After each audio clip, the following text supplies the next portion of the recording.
to build Angular project, it will download Angular and all those things, it will create file hierarchy. You would say I want to build React project, it will do that also. So that is for that. These things are for, as I told you, if you are using all these things. If you are not using all these things, you don't need all these things. So it's all dependent, correct? Okay, here also we have done. So this is front end. So front end is not that big. So either you use some precompilers or something, then you need task runners to handle those tasks, that's it. So this is all interdependent, correct?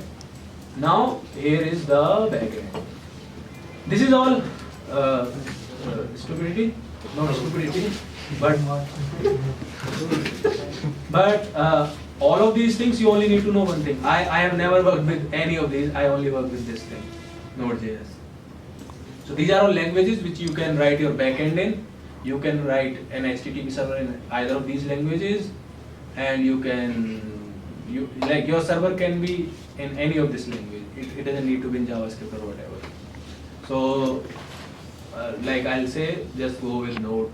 Don't forget about all these things. Don't even think what is Python. I need to learn this or that or no.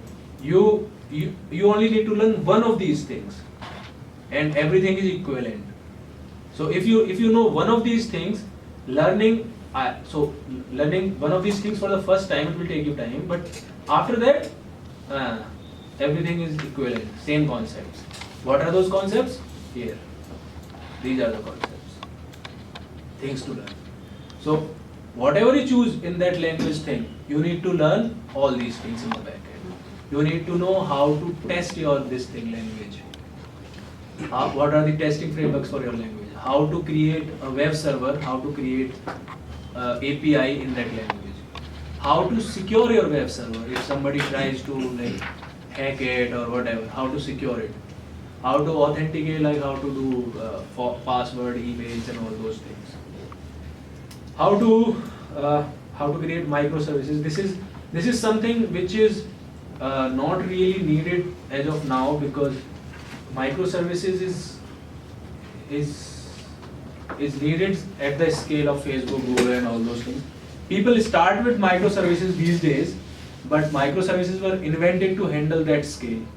Until that, nobody needed, but it's just now fancy to like talk about microservices and all those things. You don't need to know what these are, but like to give you an overview what microservices are. So generally what happens is a web server is producing the HTML which you see is on the this thing, and the same web server is also giving back the images which we see on this thing. The same web server is also computing same server is doing the authentication, same server is doing everything. Microservices is nothing. One server will give the images, one server will authenticate, one server will do some computations, one server will do. So you divide the whole application into different things. That's it. So it's just to handle the load. Obviously, I mean it has its own this thing, its own ideas how to talk between all these servers. So if one is authenticating, if one server is handling authentication, how does other servers know whether one is authenticated or not? So then messaging, queuing and all those things come. How to talk between microservices, how to do all these things. So that will come. So this is not really you need to really worry about right now. You shouldn't. I mean you shouldn't even think about it right now. Deploying your app also. I have never used this part of this mind map. Never used it. So I don't know why do we need it, because I've never felt any need for this. WebSocket, ORM data structures, these things are okay. So ORM data structures is for these languages, for any of the languages you pick, you need to put some data into some database. That database has a structure. Okay, I will accept data only in this structure. And if you ask me, I will only give in this structure. Maybe your code needs data to be in a certain different structure. Maybe database is returning a string. You need the string in the form of an object. So to deal with database, to deal with these transformations, or these ORMs, object relational mappers, and data layers are there. which will so it's basically part of your application only, but to conceptually differentiate. So something is only dealing with database. It will connect to database. It will transform the data to and fro. It has nothing to do with the logic of your application, what your application does actually. So that is an ORM. It is part of your application, but we call it ORM because it's dealing with a certain part. The part which deals with the logic, it's called application layer. So application is, whole thing is application only. But even in applications, some part are dealing with database only. We call them ORM. Some part will deal with application logic. We call them application layer. Some part deal with browsers and all those things. We call them front end or whatever. So this is the thing. You don't need to worry more about it. Even if you don't know all these things, you won't even know that you have learned them. You will, whenever you will use database, you will inadvertently change data which database accepts and transform the data back into it. You will not know you are doing this thing. You will have learned it already because otherwise it wouldn't work, correct? If it's working, you already know all these things. But because when things are at scale, happening at a large scale, you need to divide your application into different, like multiple logical chunks. So that's where it's need to know that you. So all of these things you will do. You will, whenever you will learn any of language, you will do RESTful services, you will do security, you will do authentication, you will probably do microservices also. Database is a service, your application is a web service is a service, so you are already doing microservices. You know how to talk to database. If you put another server, you will have to figure out how to talk to that. That's it, microservice is born. Maybe some optimizations are there and obviously some special tricks are there, but that's not fine. That's not something we need to know. It's learned as it comes. It's not something everybody knows. So this is the back end. This is what we call the back end. This you have to learn for any of the language you pick here. Any of the language. So it's the same thing. If you learn in one language, learning it in another is not learning at all. It's just okay. It will take 1 day or maybe 2 days. But one note about this paradigm: scripting, functional, and high performance compiled languages. Shifting between these paradigms, like they are different kind of languages. These are simple. I'll not go into what are these paradigms, but yeah, if I'm not going into it, you can probably say okay, it's not very important right now. Like people spend their whole lives without knowing all these things. So whenever time will come, it's not that hard to understand. That's what I want you to know. Then again, backend and then databases. So we have relational databases, Redis, document, search engine, and all those things. These are all databases. Again, they differ with they differ in the sense what kind of things they do.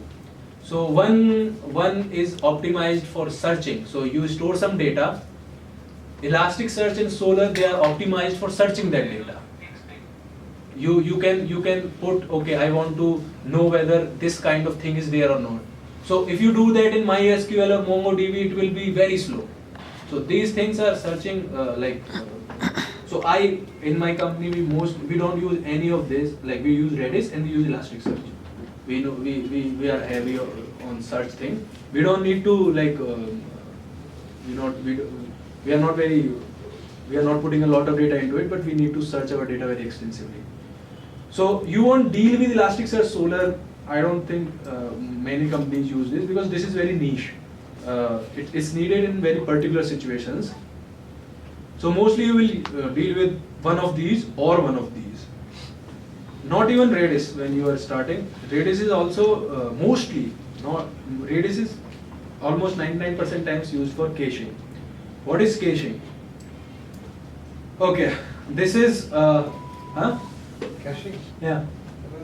If there is some data which you are accessing like multiple times very quickly, so cache is like a very small temporary kind of storage by which you can access and retrieve data very fast.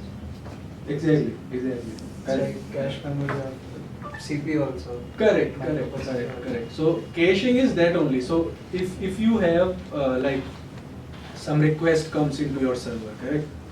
And if every request has to go through the whole application, okay, this request has come, what to do with it, okay, it needs this data, okay, take that data and go through give it back. Instead of that, we can use, if some data is getting accessed a lot, so if some data is getting accessed a lot and the request has to go through the whole application will slow down because these functions has to run. So what we can do is, we can put that data in front of our application. Okay, don't go to application, you need this data, take it. So that's what caching, the basic idea of caching is.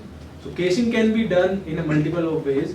Nginx, Apache, these things are servers, web servers, this is database and this is in memory. So what this means is, if you have a bunch of images, correct? If you have a bunch of images, you don't need to go to your application to tell, you don't need to say, okay, run this function when somebody calls for application, somebody calls for this image, correct?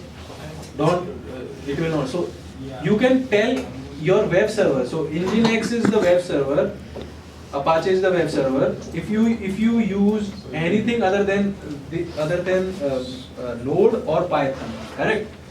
So you will need to install Ruby also. Okay, script language also.